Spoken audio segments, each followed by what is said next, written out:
Good morning, ladies and gentlemen, and welcome to this event, Empowering Women Leaders. Can we start off by giving yourselves a round of applause for being here? Now, an excerpt from Qina Mhlope's poem called Praise to Our Mothers says, "If I were to stand on top of a hill and raise my voice in praise of the women of my country who have worked throughout their lives, not for themselves, but for the very life of all Africans, who would I sing my praises to? I could quote all the names, yes, but where do I begin?"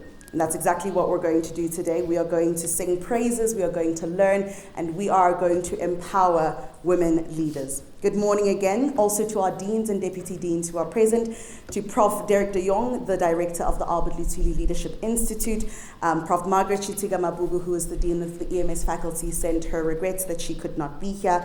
To all of our panelists, to the UP staff that are present, to the UP students that are present, and to all external guests who are present, welcome to this event, hopefully, which is the first of many. I'm allowed to say that, yes. Now, before we go any further, here's a little bit about the Albert Luthuli Leadership Institute for those who have never heard about us.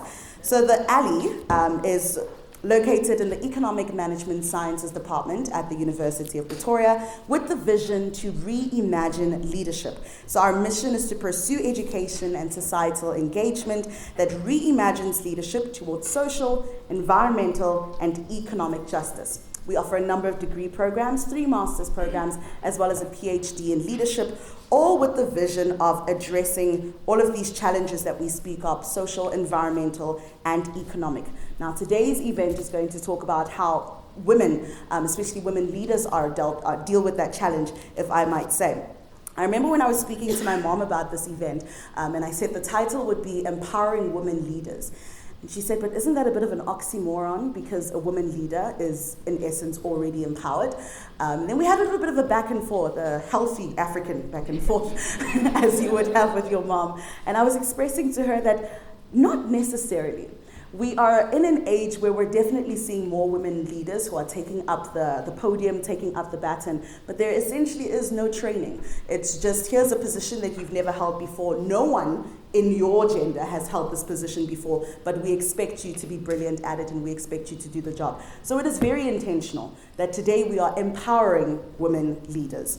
So today we are here to foster the growth and influence of women leaders in the fields of technology, academia, health, and business by bringing together women leaders from all of these different disciplines and all of these different backgrounds. We hope that through this event you will walk away empowered to lead like never before. And our panelists will assist us in doing this as well. I don't think I've welcomed you. Welcome to all of our speakers and panelists. We are going to invite you and welcome you a little bit more later on. It gives me great pleasure right away at the beginning to welcome our keynote speaker, Professor Stella Anyangwe, who is a medical doctor, epidemiologist, big words, and global health expert, was an honorary professor at the School of Health Systems and Public Health, the Faculty of Health Sciences, University of Pretoria, from 2014 to 2017. Professor Anyangwe retired from the World Health Organization in April 2013 after 17 years of service to the organization in various capacities, such as WHO country representative in 4 countries in the African region. Please give her a round of applause as she comes on stage.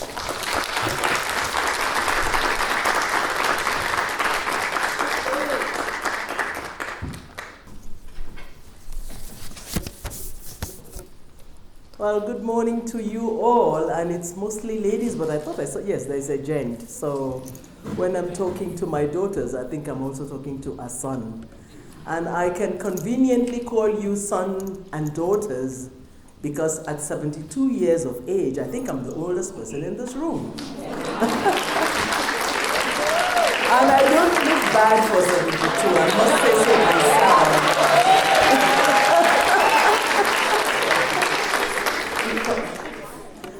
A few months ago, I was invited by this same University of Pretoria to give a similar talk to a group of distinguished young people who were part of the Kofi Annan Foundation Institute, a similar thing like the Albert Luthuli. I had never heard of them before. as I had never heard of Albert Luthuli, the institute or the enterprise before. But it got me to thinking about a lot of things. It's not often that you're asked to speak about yourself, and I don't usually.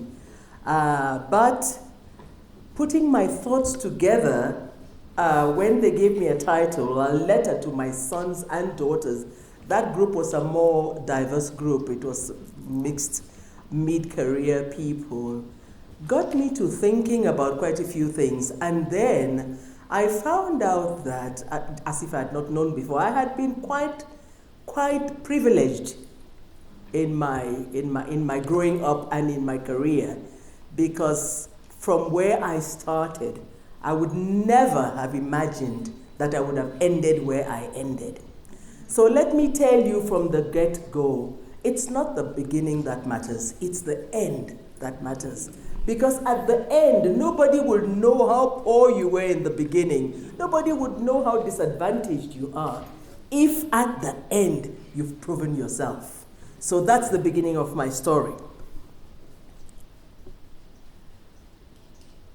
Second point I want to make is, to whom much is given, much is expected. So remember that. If you've been given a lot is expected of you. So let me take you to the beginning of my life. I was born, I am Cameroonian, born in the southern Cameroons. Elma's mother is way behind me in school. So we know each other and we know where we come from. I was born at a time when the southern Cameroons and the eastern part of Nigeria were in the same country. So my father was Nigerian, but working in southern Cameroon as part of the same government. My mother was Cameroonian. Young people, my mother had just finished the very basic level of teacher training. It used to be called grade 3 teacher training. I don't know if any of you know that. There was grade 3, grade 2, and then grade 1 to be a teacher.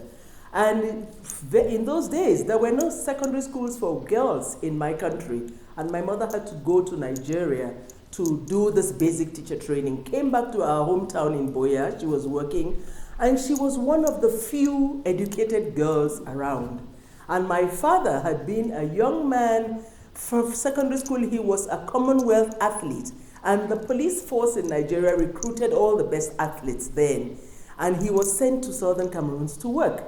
And as legend has it, they met on a dance floor. They used to do classical dancing, rumba and the rest. And I think I picked that up from them because I'm quite a good dancer myself. Unfortunately, we can't show that here. But they got married, and very young people. My mother was 18. My father was in his early 20s. And at 19, they got married at 18 because my mother had me at 19. First child, a daughter. And soon after the marriage, my mother found out that the man she'd married was really not ready for marriage. He was too young. He was flirting all over the place. And his own mother told my mother, my daughter, and then they had moved to Nigeria. Do you have a mother? My mother said yes. My grandmother told my mother, go to your mother, go sit there. My son doesn't seem to be ready for this kind of life marriage. And my mother packed me and her belongings and returned to Cameroon. And that was the beginning of my life as an only child of a single mother, because the marriage never worked. My mother never went back. She never remarried. I never had any other siblings. And in those days, an only child was like a curse word to be an only daughter. People wanted sons. And so in my mother's household, I was her fix-it person. My name as I was growing up was Chinwe. Chinwe, oh, the radio is broken, you fix it. Chinwe, oh, the iron is broken. It was a coal iron, you fix it. I did everything a boy needed to do because I was my mother's only child. And in the neighborhood, I played with all the boys. I climbed the mango trees, the papaya trees. I never had hairdo because my mother couldn't afford haircuts, so it was cut low like the boys. Wow, that was an upbringing. But I think in hindsight, it set me up for life because I was totally fearless. I could do it. I mean, there was no, I can't do it in my vocabulary. If you said, do this, if I didn't know how to do it, I would learn how to do it. And one other thing I learned was, in whatever I put my hand, I needed to do it well, because my mother kept on telling me, you are the only one I have. I can't find another child to do this better, so you'd better be good.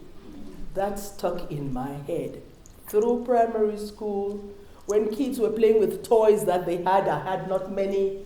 My mother was in teacher training again. The Encyclopedia Britannica, I don't know those of you who know it, was my reading book. I started from A at the beginning, and I went to Z. So in later life, I became a champion at Scrabble. I could tell you all the words in the dictionary. But it just prepared you for things to come. And so I went through primary school. My mother couldn't quite afford secondary school. She could afford one term's fees. And in the second term, she started wondering, how do we do? She's done well. And thank God for benefactors. There was an American Peace Corps volunteer, bless him, Mr. Rory Calhoun, who saw a promising child and said, I'll pay her fees. He had no responsibilities, so he took me on. And for 3 years, 4 years, I had fees paid for by an unknown person, a white Peace Corps volunteer, had nothing to do with Africa. So don't think only about your inner circle. You can spread your wings wide in doing good. And in secondary school, I learned English, I learned French in Nigeria. And it was a Catholic girls' secondary school, and it was obligatory to learn Latin. We didn't see the use of it. But thank God, because in later life, when I was in medical school, it was a breeze. Many of the names were Latin-based, and they kept on asking, Stella, how come you know this? Well, that school set me up for this. And I became a medical doctor totally by chance. I did advanced level. I had chemistry, biology, and interestingly, I did French. So I had 3 papers, chemistry, biology, and French. What are you going to do in French? I said, well, we're in Cameroon. It's a bilingual country. I just might need French. And I applied to the University of Cameroon. I applied to do the Faculty of Letters to do a bilingual degree. I loved languages. I could speak English, Yoruba, French, Igbo, any language in the neighborhood where there was a child, I spoke their language. And I loved languages. But then I applied as well to medical school. And I said to myself, any result that comes out first, I'll go there. And lo and behold, the results of the medical school came out first. And that's how I found myself in medical school. I had not wanted or thought about being a doctor at all. But as I said, went through medical school, one medical school in Cameroon, the University of Yaoundé. University of Yaoundé is a bilingual institution. I say bilingual in quotes because the university itself was not bilingual. The teacher could teach in his or her language of choice. The student was meant to be bilingual and understand what the teacher was saying. And so I did medicine in French. 9 out of 10 teachers were French speaking. And that's how the French I did at advanced level GCE came into hand. And graduated out of 51 students, there were five of us who were girls, 2 English-speaking girls who had made it. And so I got into the world of work. Medical doctor, wow, we save the world. We cure people of diseases. We are mini gods. I did that for 2 years in a district hospital. And thereafter, I was selected by one of the professors in the medical school and said, we are starting nephrology, a department of nephrology in the hospital. We have no nephrologists. There was 1 or 2 internists in the whole country. We are selecting you to go and do nephrology in Newcastle upon Tyne in England. By this time, I was already married. I was shipped off to Newcastle, did nephrology for 1 year only because I had to learn how to do dialysis, kidney, hemodialysis and peritoneal dialysis to come and start the units while the department was being built up. And I returned at the end of 1980 and started my life as a nephrologist. And wow, was that a difficulty. Any of you know about end-stage renal failure? You don't want to get there. It was like a death sentence at that time. And if you had 10 people who needed dialysis, Stella Anyangwe decided which ones got dialysis and which ones died, because we couldn't cater for all of them. I was 28. I had graduated from medicine at 26. Who gave me that power to make life and death decisions over people's lives? And after 2-3 years of this, I had had it. I just wanted out, but there was nothing to do. Nothing else to do. In those days when you got into a profession, and those of you who are a little older would know it, you were a teacher for life. You were a doctor for life. You were whatever. You got into a profession and stayed there till you finished. You were lucky to be in a profession. Here I was already a doctor. What else did I want? That's when my career thoughts came in. Because if you want to succeed in life, remember the important principle is no one grows or succeeds by accident. We grow and succeed by design and by adequate planning. You can't just sit there and things happen. No, you've got to plan for those things. And so the questions I was taught to ask myself were the following 5. What do I want? Now that I know what I want, how do I get it? Because what you want and what you get, totally different. You have to go get it. And now that I have had it, how do I succeed in it? Because just having it isn't enough. You must succeed in what you're doing. And the 4th one came rather interestingly, because when you've had it and you've succeeded in it, what next? But there's a 4th question. Does this success include making enough money to cater for retirement? Because someday the job will end and you will retire. Will you be ready for that? Will you have enough to cater for yourself and to cater for a family if you have one? I just came back from a holiday yesterday. Elma, your event is the first. In fact, I'm hardly awake. I was away for 3.5 months on vacation, and I am worth it. 3.5 months of vacation. I just took off. Well, I have a husband to take with me, so we took off. We took off. And for 3.5 months, did nothing. Visited friends, and when my son lives in the UK with his family, and when we sent him a message, Baron, we are going to be in the UK for 1 month. First thing he came, well, I have to tell my wife about this. I said, I didn't say I was in your house for 1 month. But please, we are in the UK for 1 month. If you have a week, we can see you. If not, we are in the UK for a month. After 2.5 months in the States, that's what it is to be comfortably retired. You can just go away and do it. And we returned yesterday, and I have had to look at my notes and try to sleep, and this morning have a coffee because of Elma and because of the ladies here. Because I believe it is important to share our stories. They might not be interesting, but somebody would find something to take from it. And so my career started. I was already a doctor. So what is it that I want? And that's when the term professional or career chameleon comes into play. When you think of a chameleon, you see this animal that changes color according to the environment. Sometimes it looks like an insult or a swear word. Oh, you chameleon. It looks like a bad thing. Oh no, it could be a very good thing to be a chameleon. You don't want to get stuck where you are. You need to move with the times. And let me tell you what Dr. Google says a professional chameleon is.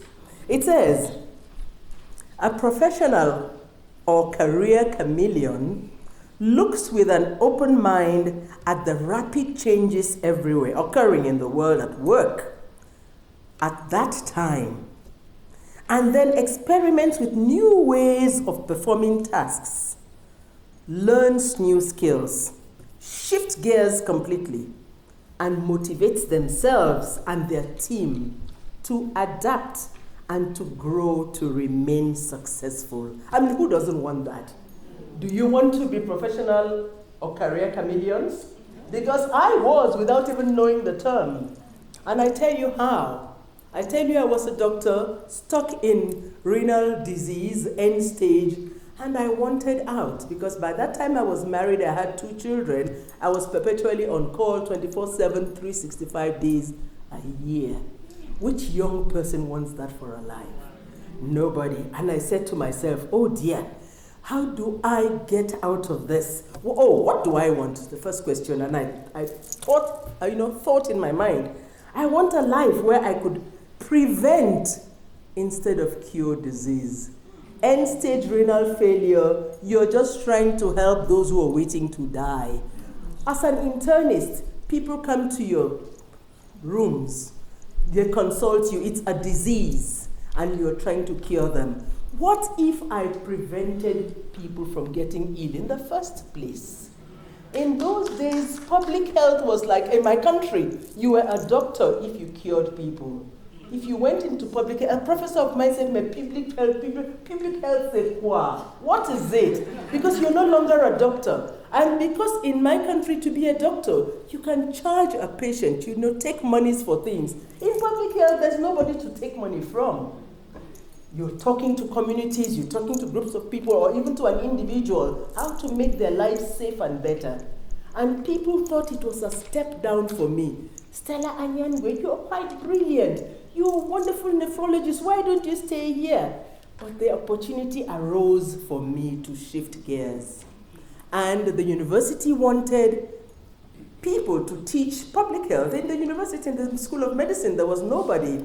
And schistosomiasis, the disease called schisto, was a big problem in Cameroon. And the USAID was willing to sponsor 12 Cameroonians to go and study various parts of schisto control so we could come back and help with controlling schistosomiasis. So they wanted epidemiologists, they wanted biostatisticians, they wanted health economists, they wanted communications people. And I was one of those selected to go and do epidemiology. Never heard the word before. And so off we went to the United States of America.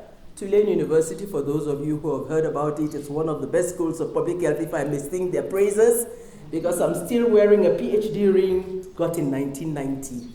I believe in that education, and it was a good thing to go. And so I did an MPH 1986, I got a PhD in 1990, and people were saying, my goodness, she's MD, now she's MPH and PhD, what does she want? Isn't it enough? Well, you know when it's enough when you get there, and for me, that was the beginning. And so I came, taught public health, taught community medicine, taught biostatistics in the School of Medicine in my country, and I had answered the questions, what do I want? I had answered the questions, how do I get it? Now the next question was, how do I succeed in it and make enough money for retirement? I don't know about you, South Africa is an atypical country, it's not very typical of Africa. In my country as a medical doctor, I earned $400 a month. We were the big ones. My husband was a professor of law. He earned about $500 a month. We had 2 cars, we had 2 kids. We had it all. What do they want? Well, in my country also, people live rather from hand to mouth. You're rich for the day. Have you saved enough for retirement? In fact, when people retire in my country, and retirement age was 55 for everybody, 60 for, who was that? People who taught in university, 65 or 62 for professors. You retired and you got some retirement benefits. And you could see people still struggling. They were in all kinds of groups to make monies for the month. I mean, it was a struggle. And I thought, after all of this, is this where we want to end? And by the by, Cameroon was boiling at that time, 1990. Political things were happening. We had a one-party state, and people were agitating for multi-party democracies. My husband was in the opposition. We were targeted, and I told him, I said, my dear brother, we've got 2 kids to raise. If you want to do politics, I'll leave you here and go somewhere else. You should do politics. Just stay there. But the kids and I will find something better because the atmosphere is not good for us here. And boom, something else came up. I got an offer. This same Tulane University I went to in the US, They had a project, HIV prevention and control in Lusaka in Zambia. And the person who was the epidemiologist on the project for 3 years opted out. The man was a Francophone from Senegal, and his wife said, I'm not going to live in Zambia for 3 years in English. And the man came to Tulane and said, sorry, I can't be your epidemiologist. Find one. The project was supposed to open in 3 months. And that's how they roped me into that. And I'm glad I was roped, because honestly, that was the beginning of my professional career rise.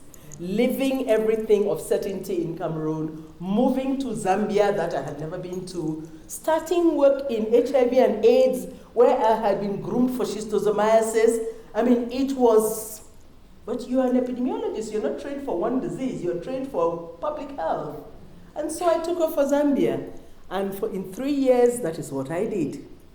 Worked on HIV control, worked with traditional leaders, worked with health professionals, worked with traditional healers, because they were big in the 90s when it came to talking about HIV and AIDS. A lot of people went to traditional doctors before they went to the health facilities. Traditional doctors needed to know about HIV and AIDS. To cut a long story short, after 3 years, the project was coming to an end. And here I was, I had thoroughly enjoyed it, but it was where next? And I have been a fortunate person all my life. Something else fell on my lap. The regional director of World Health Organization for the Africa region came visiting Zambia. I had just become a Rotarian, that's another story I'll tell you, in 1995. And we were in a Rotarian's home entertaining the regional director of World Health Organization. And I was made to sit next to him. And my husband was, I think, on the other side. And this gentleman, distinguished elderly medical doctor, regional director, he was from the Gambia.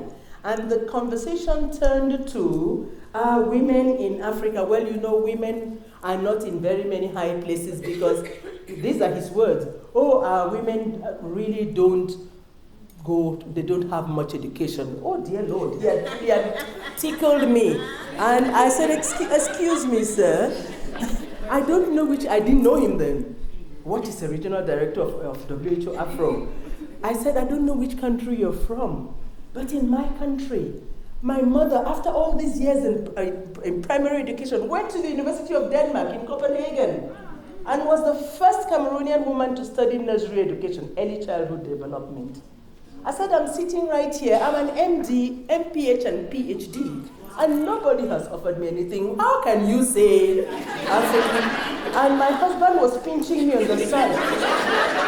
That is the regional director. I don't know who he is, but he shouldn't say things he cannot substantiate.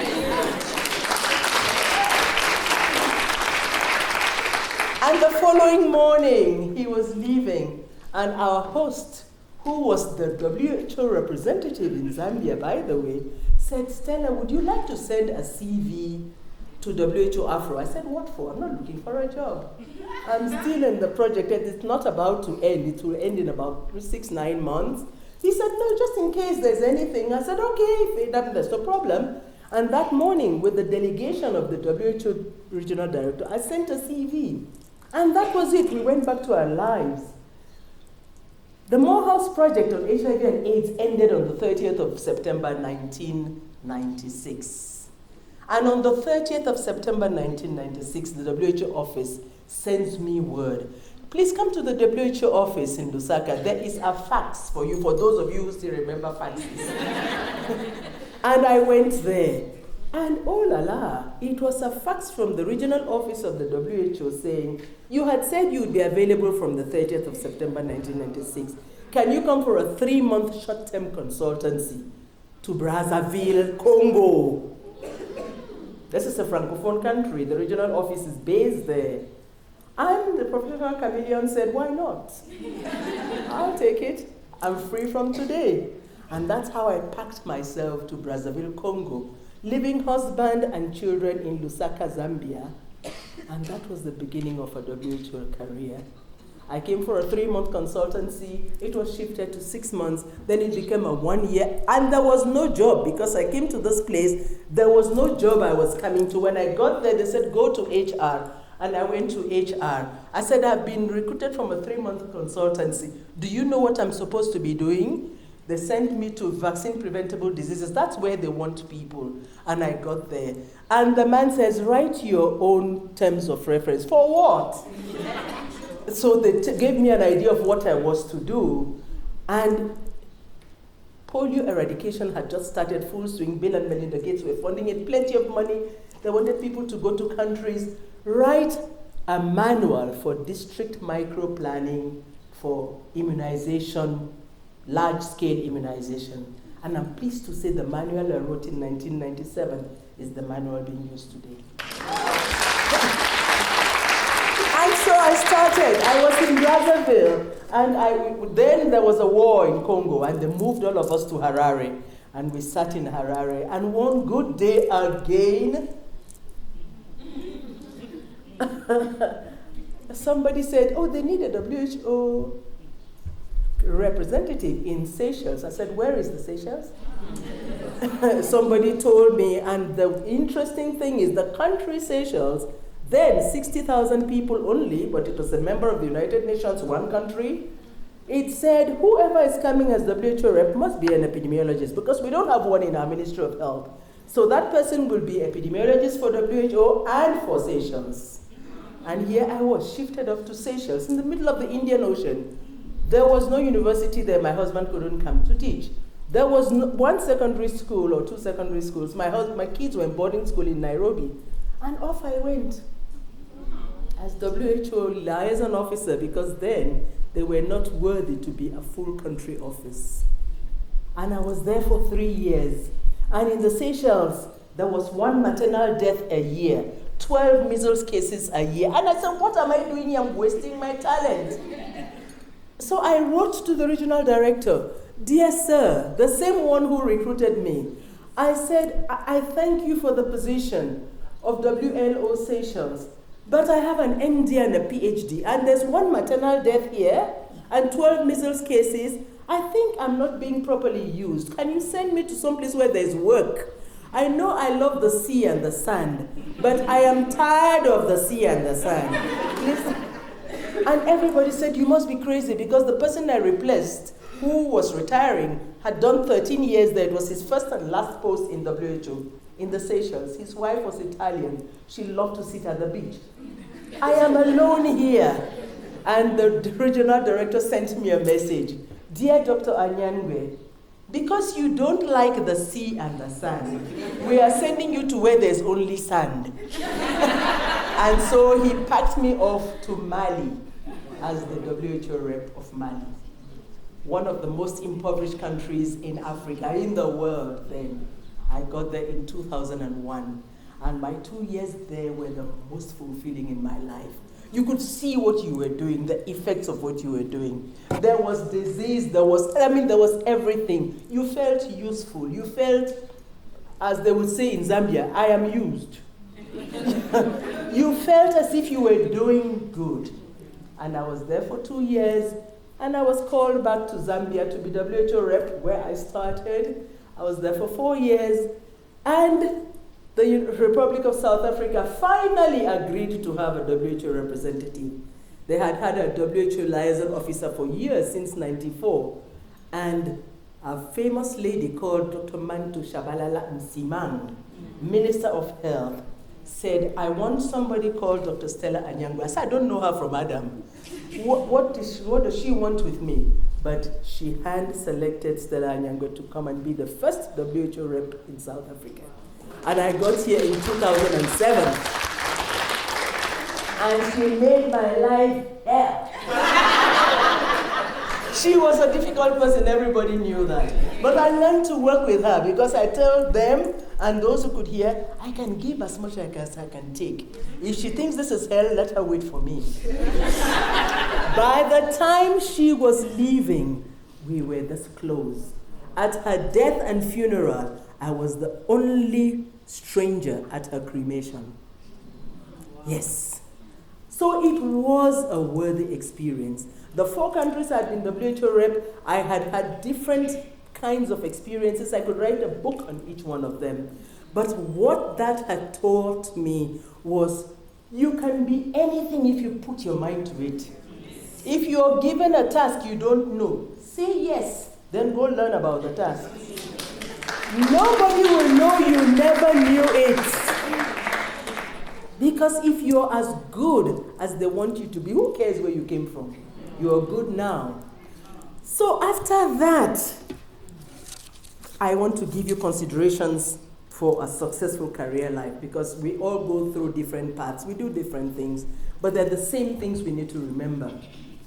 Work-life balance. And that came very close to me in WHO because we all wanted to excel. We wanted to be seen to be doing well. And we burnt the candle on both sides. People would stay at work till 9, 10 p.m. because they wanted to be seen to be at work, even if they were not working. And they didn't want to take leave because it wouldn't look good to go at this time. And so a lot of our families suffered. It's now my kids, even 2 days ago before we left Windsor, when my son is, my daughter is telling us, we can now tell you how much we suffered with this WHO career, you being all over the place. Sometimes you wanted to run to mom, she wasn't there. There was no WhatsApp then, we had to pay for phones. It wasn't easy, we were in so many countries. In fact, once my daughter was refused a visa, they wrote in her passport, seems like an unstable life. She'd been so many places, the passport was full. And we wrote to complain to the American ambassador, you can't write that in my child's passport. She's not going on her own, she's following parents. And we were supposed to go to the US for some holiday, and the ambassador had to make them cancel that and give my daughter a visa. But it was the difficulties that we had. Work life, but how do you balance that? Please find a way to balance your work life. I will tell you about the Director General of WHO, one of the Directors General, who had been a Prime Minister of Norway for 10 years. Then she came to World Health Organization and was DG for 10 years. Her son committed suicide. Adult man. Did not only commit suicide, but left a suicide note. Mom wasn't there for them. You don't want to be in that situation. So balance your work and your life. It is good to be needed, to feel needed, and to feel wanted, and to feel useful. But don't sacrifice your family's life for that. Because it's that family you will go back to when all else ends and fails. So work-life balance is important. Don't settle for less. Be the best you can. I don't compare myself with others. Oh, I am better than Matilda. Or, I am taller than Sylvia. Let me be the best that I can be. I compare myself to myself. Is this all I can be? I'm sure I'm better than this. And the comparison is with me, not with others. Then I don't have any hang-ups. I'm 1.58 m. I will never be taller. So why am I bothering about somebody who is taller? I'm this weight. I could be slimmer, thank you, but but for now I will agree. I will go with this, and I just compare myself to me, and that makes sense for me. And then I want to say you must cultivate and keep those things called resilience skills. You have heard of the word resilience? It's not a bad word. The staying in power, you must be resilient. But resilience has other things. You must be self-confident. You know who you are. That is not arrogance. It's different, please. Self-confidence is not arrogance. I'm not a proud person, but I am self-confident. I can tell it to you in your face as it is. Yes. That's self-confidence. It's not arrogance. You must be self-confident. You must be optimistic. I always knew there was going to be a better day. Where we are now, no, this is not going to be the end for me. There must be something better. I must claim responsibility for my actions. Whatever you think, say, or do, you must be ready to be responsible for those. And of course, you must be patient. I know somebody here who's born in April with me, or some people. We are type A personalities. We are not exactly the patient type. But your work teaches you to be patient, because sometimes You want to give somebody a clap by hand or by word, and you say this will be a career-limiting action. And you withhold from that. So patience is a virtue.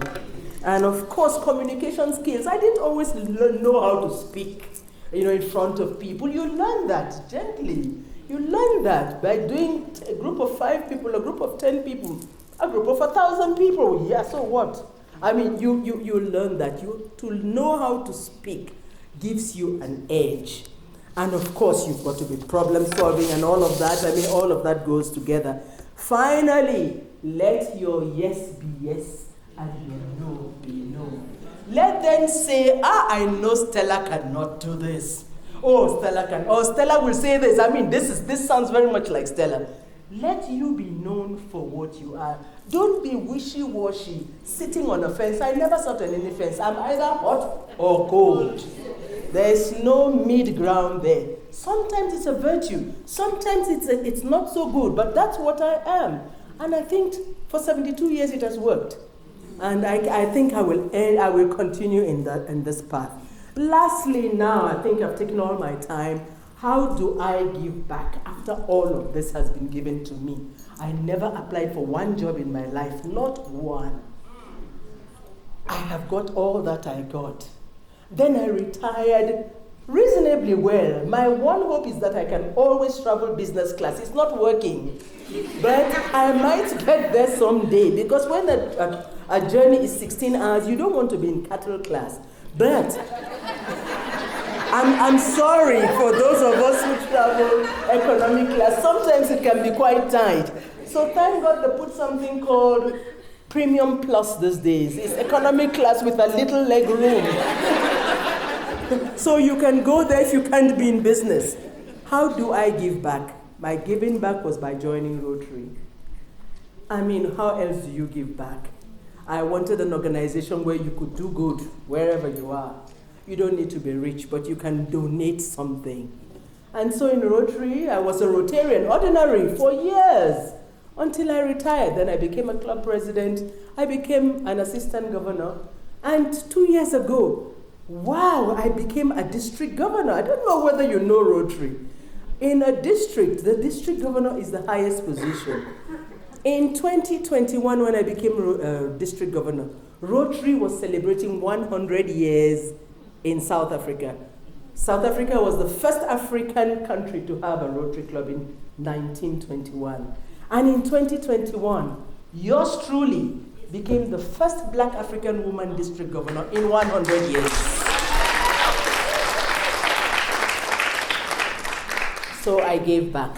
And after that year, I thought I was going to go back to my house in Waterkloof, sit and mind my business, and Rotary said, no. You started in polio eradication in the WHO. You need to continue with it. And they made me the End Polio Now coordinator for Eastern and Southern Africa. I have 15 countries. I'm supposed to convince people like you that polio still exists and we should eradicate it. And so I am glad where I am. I am privileged. I am grateful. But I think it's not something I did on my own. Our whole community brought me up. Teamwork makes the dream work. So whatever you do, remember this. And I said, there are 2 words I want to be remembered for. And I've told my family, when I die, this should be on my tombstone. Reliable, you can bank on her, and resilient. I hope I have earned them both. Thank you very much.